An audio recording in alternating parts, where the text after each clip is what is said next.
Maaga ako gumigising sa umaga, kaya lahat ng energy ko, lahat yon nasa umaga pa lang. So, pagdating ng hapon, hindi ko na natatapos yung iba kong task kasi sobrang lambot na lambot ako, sobrang ubos na yung energy ko, at feeling ko laging antok na agad ako. Kaya sabi ko, magte-take na ulit ako ng mga vitamins kasi nga, ganun lagi nararanasan ko. So, ang dami kong nakakaligtaan, ang dami kong hindi natatapos. So, sayang yung time, di ba? Ito yung iti-take ko. This is from Daily Plus. It's multivitamins with selenium. And i-update ko kayo kung ano magiging effect niya sa akin. This is good for 1 month na kasi 60 capsules yung laman niya. Tapos twice mo siyang iinumin. Isa sa umaga, then isa sa gabi. Before meals siya iinumin, guys. And let's see kung talagang magiging effective siya sa akin.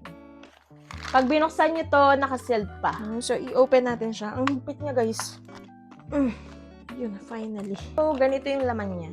Ganito yung itsura ng capsule niya. So, puti siya, guys. Huwag niyo siya iinumin kapag alam niyo parang nag-iba na yung kulay niya, ha. If gusto niyo sabayan sa pag-inom nitong Daily Plus Multivitamins, ilalagay ko dyan sa yellow basket yung link and go get nyo na!